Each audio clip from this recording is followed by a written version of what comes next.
Hello everyone, welcome back. Today's topic is Introduction to Transport Layer. So this comes under your fourth unit of computer networks. So we will see the details about transport layer. So the transport layer, it lies between application layer and a network layer of your TCP/IP protocol suite. So if you have a TCP/IP protocol suite, you have 5 layers: physical layer, data link layer, network layer, transport layer and application layer. This transport layer lies between application layer and network layer. And we can say this transport layer is the heart of TCP/IP because it acts as end-to-end vehicle for transferring the data from one end to other end. Okay, so usually when we have already seen the same example of data link layer, network layer, when it is transferring the data to the routers, it will use all the 3 layers: physical layer, data link layer, network layer, for transferring the messages. But coming to the transport layer, communication between the transport layer is a logical connection. It is not a physical connection, it is a logical connection. So in this we will see what the same example what we have discussed in data link layer, network layer. If you see this, there is an Ally system which is connected to Sky Research Company, which in turn it is connected with router R2, and from there it is connected to R4, and from here it is connected with R5, at last with R7, at last it is connected to a Bob system in Scientific Books Company. So when Allies wants to send some message to a Bob system over here, so when messages have been the application Allies will put the messages in application layer, and that will be sent to transport layer. Usually the communication, it is provided between the transport layer. It's a logical connection. That means there will be an imaginary, a direct connection it will be established between the transport layer at one end and the transport layer at the other end. So this is a logical connection it will be established, and where they can able to send and receive the messages. But actually when we have seen in network layer, all the routers will use all the 3 layers for sending the messages. But this is, since it is a transport layer, there will be a logical connection it will be established between them, between these two. They can able to send or receive the messages. Okay, we will see the next, we will see the services that is provided by the transport layer. In this video we are going to see the services provided by the transport layer. Actually the transport layer, it will receive the data from application layer and it will send the data to the network layer. So now we will see what are the services this transport layer is providing to the application layer. Okay, and it will also receive the services from network layer also. So these are the services. One is process to process communication, addressing, encapsulation and decapsulation, multiplexing and demultiplexing, flow control, error control and congestion control. So we are going to see what are the services that is provided by the transport layer. Okay, we will see one by one. Okay, first coming to process communication, we can say that this is the first duty of your transport layer. So we will see what do you mean by process to process communication. If you think in this system, you have a client that is, you can call it as a sender, and you have a server that you can call it as a destination. Okay, client cannot have only one process working. It can have n number of process working in client system.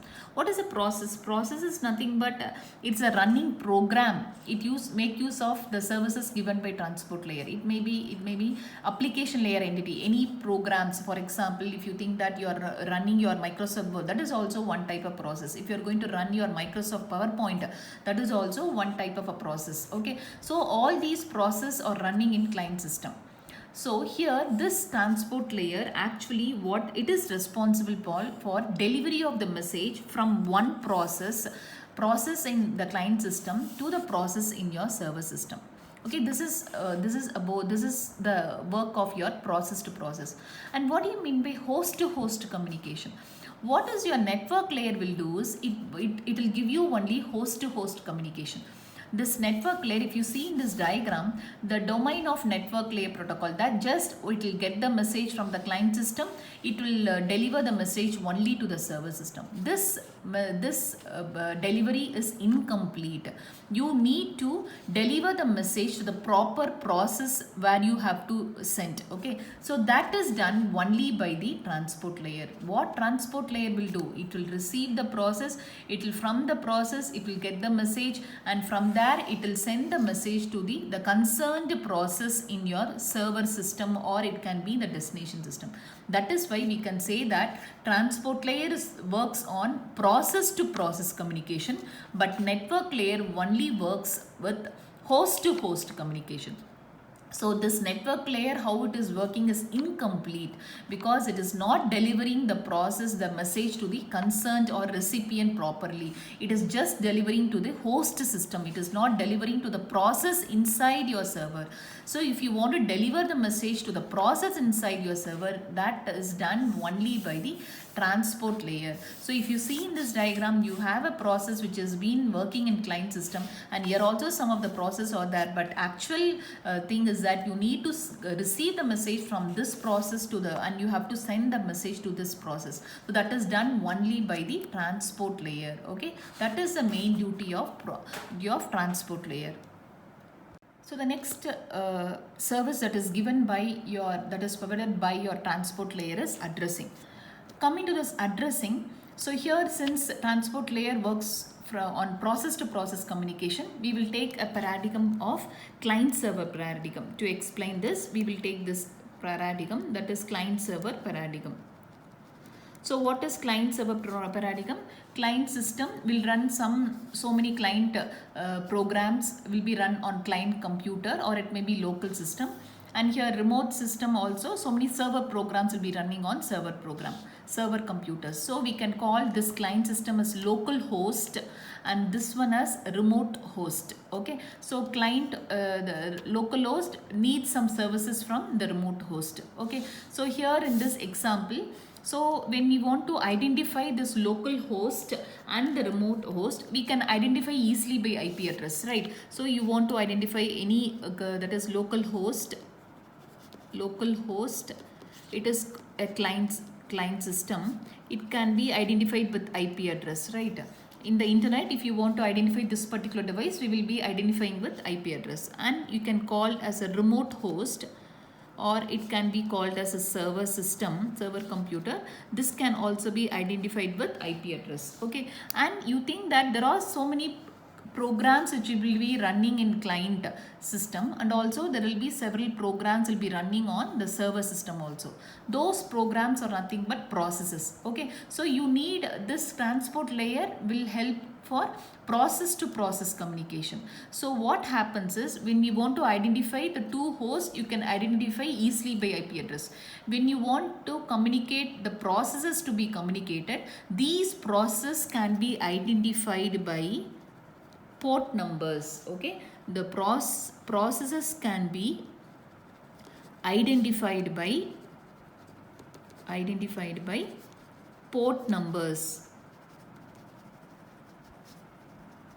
Okay, so in the client system there will be several processes will be there. So every process will have the port numbers. So you need to communicate only process to process communication. So what we'll do is the client program, it will be identified with the port number. Okay, so we will see how this works. So here in this client program, it is having a common well-known port number. It is using a well-known port number called 52,000 to be communicated with the remote host. So here it is using a well-known port called 13, okay, for communicating. So if you see this, so this is your data which is being communicated. So here the client program, it is sending its port, its well-known port 52,000, and it wants to communicate with 13 remote port number, that is called 13. So when this server system wants to communicate with client system, it is sending its own port number called 13, and it wants to communicate with the port number called 52,000 for the data. Usually this port number, it should be between, port numbers should be taken, it is an integer, it should be considered between 0 to 65,535 number. So between this number you can choose a number that is called a port number. Okay, so when you want to communicate only between the client host and the remote host, you can use only IP address. But here we are going to communicating between the programs inside your client system and remote system. So for that you need to identify the process, you need a port number. That is why port numbers also came into existence. Okay, so here it is always to use well-known port to communicate. So the client system is using well-known port called called 52,000, and to communicate with the server, that is called the remote host, it is having a well-known port called 13. So in this diagram, I have explained to you how the client process is communicating with the server process with the well-known ports. Okay, this you all understood, right? This is the port numbers 52,000 and 13 is the port number of the server program, which has been sent along with the data, and while you are receiving, while the server system is communicating with the client system also, it is using the port numbers. Okay, you understood about this port numbers now? Now I'll tell you the difference between IP address and port number. If you see in this diagram, server, you have an application layer and transport layer. So whenever a data has been sent, this IP address, if you see this IP address is used to identify only the host or the server to which it has to be connected. You have several servers, several hosts in your network. So this IP address is used to select only the particular host. So when you want to send the particular program inside the host, then you should use the port number called 13. So if you think that in application layers there are several programs have been running, only the last program wants to communicate with the other program, other end. So here it is identified with the port number called 13. So this transport layer, it will send the message to the concerned process inside your server. Okay, this IP address is used to identify only the concerned or recipient, but this transport layer will by the use of port number, it will send that program the message to the concerned message inside your concerned process inside your server. Okay, you all understood this concept of IP address and port numbers now? Okay, see ICANN ranges. What is ICANN? ICANN is nothing but Internet Corporation for Assigned Names and Numbers. It is already we have discussed in IP addresses. So Internet Corporation for Assigned Names and Numbers. Okay, so this is an organization for assigning IP addresses to individual users, or it may be for ISP providers. So they have divided your port numbers from, I have told you, like it is port numbers, it will take a number between 0 to 65,535. They are dividing into 3 ports. One is well-known ports, registered ports, and third one is dynamic ports.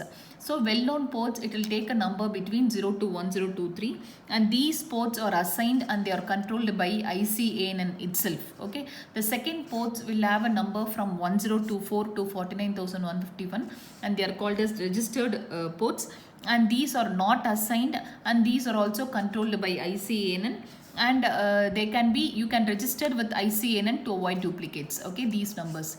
The last ports is dynamic ports, and these are not controlled by ICANN, but these port numbers can be used for any private organization. Okay, if you want to if any private organization wants to make use of these numbers, they can make use of these numbers between 49,152 to 65,534, and these are all temporary or private port numbers, and these are not controlled by this ICANN. So we are dividing the port numbers into 3 ranges. One is well-known port, registered port, other one is dynamic port. Well-known ports, it will take a number between 0 to 1023, and these are controlled by ICANN itself. Registered ports, these are all not assigned, but it is controlled by ICANN, and the last one is not assigned, it is also not controlled by ICANN. Okay, you understood the concept of port numbers. So you will be assigning, when you want to assign the port numbers, you should use the port numbers only between 49,152 to 65,535. Okay. So what I mean by socket address, we have been hearing this name always, socket address port numbers. Okay, so usually the IP address is the IP address, and you know what is port numbers. What I mean by socket address is, it is nothing but it is a combination of IP address and port number. You can call it as a socket address. So if you see the socket address, you have your IP address and you have your port number. So socket address is nothing but it is a combination of IP address and as well as your port number. So this network transport layer, what it does is, it needs a pair of socket address, one on the client side, other one on the server side. So this you require for identifying the client process, both the IP address and port number is required. Likewise, you have your server socket address also, where which will contain the IP address of the server and the process, the server program port number. So the transport layer, it requires both a pair of socket address, client socket address and server socket address to deliver the message correctly. You understood what is, now you know what is socket address, right? Socket address is nothing but it is when it is called individually, when you are going to combine both the port numbers and IP address into a single term, that is called as socket address. Okay, the next third service that is given by transport layer is encapsulation and decapsulation. Okay, so here in coming to this diagram, you can see a client system and you can see a server system. So inside the client system, you have a process which you wants to communicate with the process in the server system. Okay, so this is application layer and you have your transport layer. So encapsulation done on the server side and your encapsulation done on the client side and decapsulation is done on the server side. Okay, so what happens over here is that, so here this process, when it wants to send a message, it passes a message to the transport layer with a pair of socket address. That means it contains the IP address and also the port number. So this transport layer, what it does, it receives a message, it will add its own header and it will passes a message to the server. So this is the encapsulation is done over here by adding a header. Now in the server, what it does is, after receiving the message, it will remove the header, that is decapsulation is done, and it will passes a message to the concerned process with the help of a socket address. With the help of the port number, it will send that message to the concerned process inside your server. So encapsulation and decapsulation is done both in the sender side and the server side. This is all about encapsulation and decapsulation. Okay, the next service is multiplexing and demultiplexing. What do you mean by multiplexing? Multiplexing is nothing but many to one. Demultiplexing is one to many. Okay, we know this term, many to one and one to many. So we can see the definition for multiplexing. Multiplexing is whenever an entity accept item from more than one source. More than one source, it is accepting the items. It is called multiplexing.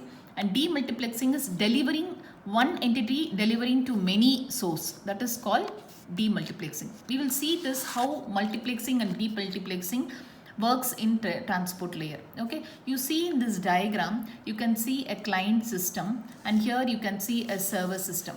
The client system, you have an application layer and transport layer. Likewise, you have one server system, you have transport layer and application layer, and you have one more other server, you have transport layer and application layer. So you think that there are three processes which are running in client system. They want to send some messages. Okay, P1 and P3 wants to send some message to one server, and P2 wants to send some message to another server. Okay, so how multiplexing and demultiplexing is helpful, we will see over here. Transport layer, when it receives the messages, it uses multiplexing. So here it is receiving the items from multiple sources. So it uses a multiplexer. So here you have a multiplexer and it prepares a packet 1 and packet 2 and packet 3. It delivers the messages like P1 and P3. Here it will delivers to the one server. So after receiving here, this transport layer, it acts as a demultiplexer where it is one transport layer 1, it is sending the messages to multiple sources. So it acts as a demultiplexer. It is sending the message to process P1 and P3.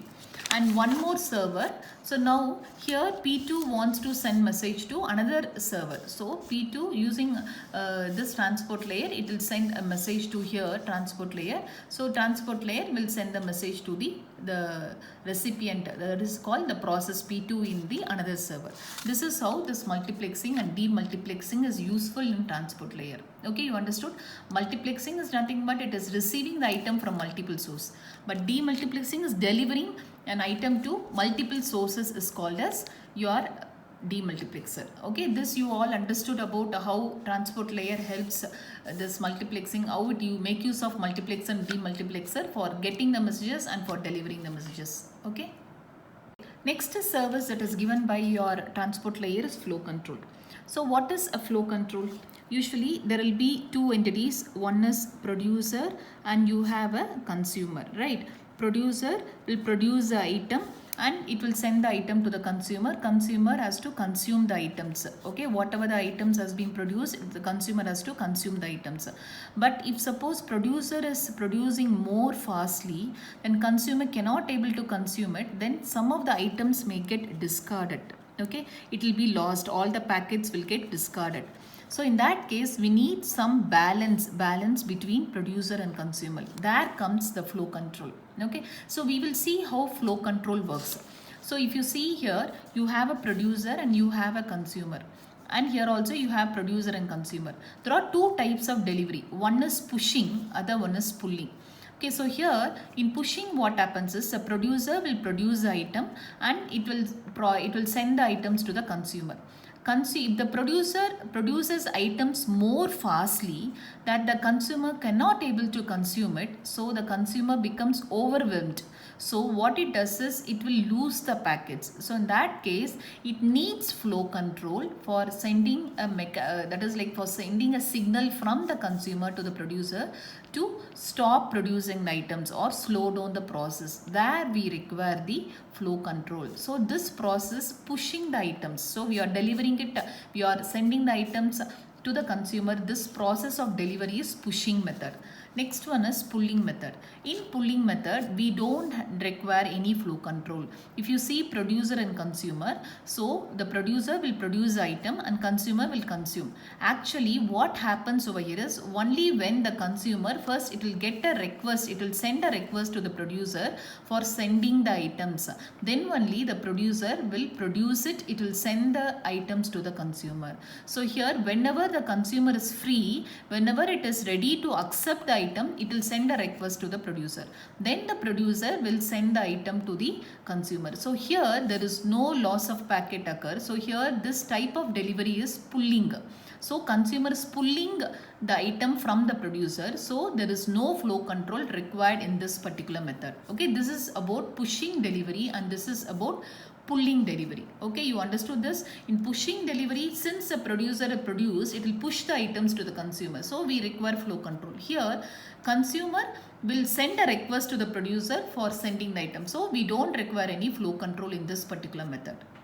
Now we will see how this flow control works with transport layer. So in this diagram, you can see a sender and you have a receiver, and this side you have an application layer and you have transport layer, and this side receiver also you have application layer and transport layer. Okay, so here we deal with four entities. So one is sender transport layer and receiver transport layer and receiver sender process and receiver process. Okay, so first the sending process. So first what it does is sending process in the application layer, it is actually a producer. What it does is it produces messages and pushes them to the transport layer. Okay, so this transport layer, it will have two roles. One, it will act as a consumer, other one is producer. First, it will consume the messages that has been pushed from the sending application layer. Then it will prepare a message, encapsulates a message, prepare a packet, and it will pushes the packets to the receiving transport layer. So the transport layer also, it does two dual roles. First, it will consume some messages that is it receives from the sending transport layer, and after consuming it decapsulates the message, it will remove the header, then it will send the messages to the receiver. So here it acts as a producer now. So here what happens is we require two flow control over here. One, here the producer's messages have been pushed over here to the consumer, so we require a flow control. Here also from sending transport layer to the receiving transport layer, messages have been pushed, so we need a flow control between this. But in this, when we are going to sending the packets from the producer to the receiver, here the sending transport layer, it will wait until the application layer request for the messages. So then only once application requests for the messages, once it is ready to accept the message, this messages have been it will be pulled to the application layer. So that is why here there is no flow control is required. So in the transport layer we request two flow control, one from the sending transport layer to the sending application layer, and another one from the receiving transport layer to the sending transport layer. So you all understood how flow control works in transport layer. next service that is given by your transport layer, error control. So always in internet IP is unreliable, right? So it is unreliable. We need, that is like we need some reliability. We need to add some reliability to the transport layer. That is why error control has been added. So how error control mechanism helps transport layer is, so whenever a sender is sending the packets to the receiver, when some of the packets have been corrupted or discarded, or if you find out some of the packets have been lost or duplicate packets have been received, so in that case you need to have some error control mechanism to be informed to the transport layer, saying that these packets have been lost or these packets have been duplicated. So this is how the error control works in your transport layer. Okay. To implement error control mechanism, what transport layer do is, it will also have a sequence number concept. The second one is sending acknowledgement. So for every packet it is going to send, it will assign some sequence number. So based on the sequence number, the sending receiver can able to identify which are all the packets have been lost and which are all the packets have been duplicated, and it can send those sequence number to the, it will send those sequence number to the sender for resending those packets alone instead of resending the entire packets. This is how we can avoid this error. Okay. The second method is going for acknowledgement. So whenever a packet have been received properly, the receiver can send acknowledgement back to the sender, so the sender confirm that those packets have been received properly. So by use of these two methods, we can able to avoid some errors in your message delivery. Okay. Next concept is sliding window. So this is a new concept, that is sliding window. So what we can do is, I've told you, like whenever a packets have been sent, it will be assigned with sequence numbers. So here the circle can represent the sequence numbers from 0 to 15. Okay. So now what happens is, this is the sliding window at the sender side. Okay. This has been represented in a circle format. So here the sender side, the sliding window, the size of the sliding window is 7. That means it can able to, it is you can have maintain a buffer on the sender side, which can able to maintain only 7 packets at a time. Okay. That is why the sliding window also, the size we have given here 7 only, I marked in black color. Okay. So these all, once the packets have been sent, so here what happens is, we will mark this, once the packets have been sent with the sequence number 1, we will mark here. Okay, then we are going to send the second packet. We are marking here in the circle. The third, we are going to send the packet. Here 4 packets. So this diagram says that 4 packets have been sent from the sender to the receiver. So we have marked with the red color mark which has been given. Okay. This is the next packet which has to be sent and which has to be assigned with the sequence number. Now in this diagram, now we have sent 5 packets. So that is why I marked for totally 5 packets. So 5 circles over here. And then the next diagram, I have sent all the 7 packets. Now the window size is full. So the buffer is full. So the window size is full over here. All the 7 packets have been sent. So now I am waiting for the acknowledgement. So suppose if I have got an acknowledgement for the packet 0, so I will unmark this. So instead of marking it, I will unmark this 0 packet. So now these are the packets which I have to get the acknowledgement. So what I have done in this diagram is, I have used a sliding window concept and I have represented this sequence number with a circle format, which has been divided into so many slices over here. So whenever I am going to send a packet, I will mark in the slices. So here when I have sent 4 packets, I have marked 4 slices over here. Here I have sent 5 packets, I have marked 5 slices. So the size of the buffer is 7 over here. I can fill only 7 packets in this at a time. So here 7 packets I have sent it. So that is why I marked all the 7 packets. So I need to wait for the acknowledgement. When I've got the acknowledgement for the packet 0, I will unmark it. I am waiting for the next packet acknowledgement. I am waiting for the acknowledgement for the other packets. Okay, this is how I am representing. This is also one representation which will be very helpful for understanding the concept of buffers. Okay. Now we come to the last topic, that is congestion control. What is congestion control is? Congestion control is you have to use some mechanism or techniques to control the congestion. So if you see, if the network is having some capacity, so if you are providing with more load to this network, it will become congested, right? That is what this congestion is. So usually the congestion occurs only in the routers or switches. So the router, if usually we know that routers will have buffers. So if the router cannot process the packets at the same rate in which they can arrive, the queues become overloaded. Then the congestion occurs. So we need to use some mechanisms to avoid this congestion. So we will see later how congestion control mechanisms have been used in transport layer. So in today's lecture, we have seen some of the services that is given by the transport layer, like process to process communication, and we have seen on addressing how socket address is used, and we have seen on encapsulation and decapsulation. We have discussed on multiplexing and demultiplexing, flow control, and we have discussed on error control and congestion control. Okay, do you all understood the concept of the services, transport layer and the services? Okay, right, thank you.